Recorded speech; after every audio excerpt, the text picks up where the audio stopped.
Out here, the standard goes like this. You just externalize. You have a problem, and there's something out there that can be blamed. So that doesn't really work. So I'm going to show you what really does work, and that is to remove your evil eye. And how to remove your evil eye is what I'm going to tell you right now. So I know that you think that you're the center point of the universe. And that's of course false. A false belief. You're not the center point of the universe. You are in a society. And in society, there are multiple needs. National needs, the needs of your community, your personal needs. All kinds of needs that people have, and they need to operate in harmony for it to function.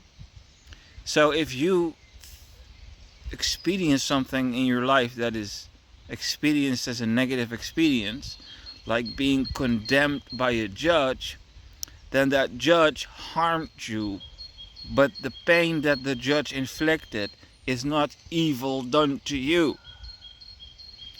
It is a correctional measurement to get you to see the bigger picture.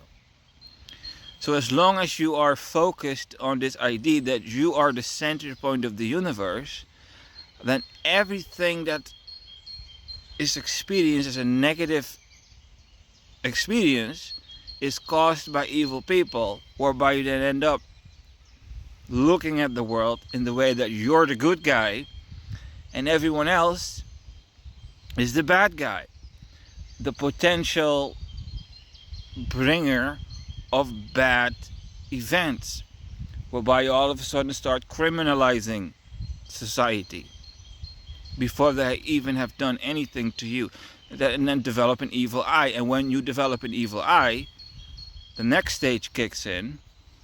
When you then start doing things that are considered immoral or impure or indecent to other people, you go like, they would have done it to me too. All of a sudden you start justifying evil behaviors in your heart because they deserve it. The world is evil all of a sudden. Right? So once you're under evil eyes, you can go into the corners of society and do really harmful things to society without convicting yourself, because that's the next stage. Only God can grant self-realization. And self-realization is this idea that we humans walk around in a society and we all have our needs. And when we put our needs in front of other people, their needs, from a God perspective, it's like God loves you, but God loves that person too. So you have needs, but God takes care of that other person's needs too. And you tend to overlook that. So the more you're able to see that the person in front of you has needs too, and rights too, the more you treat that other person decently in intercommunication, intersocial communications and trading or whatever you're doing in society, the more decent you do that, the least correction God needs to exercise upon you so that everyone's interests are regarded. The mind of God regards everyone's interests, and your mind just regards your interests. You want your needs to be fulfilled. You want to go as fast as possible from A to B to get your next need fulfilled. And most people do not see that bigger picture.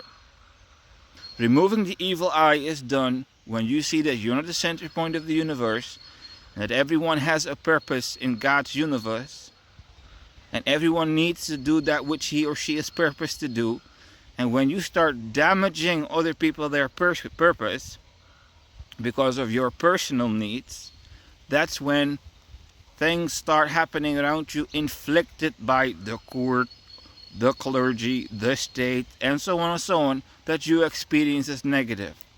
Until that evil eye is removed, whereby you all of a sudden, when you start doing what you're doing, you have something that's called conviction in your heart. The conviction that you can do selfish things. That you have drives inside of you. That's called self-realization. These drives. That you greed, pride, envy, all these drives that go through humans. your jealousy, and that those things need to be kept under control. The moment you have those things kept under control, gluttony, all these human drives that make people do things that might harm the interest of another person's purpose. The moment you have that under control and the evil eye is removed, you can live in peace and harmony without being inflicted all kinds of negative things all the time to keep you in what is known as order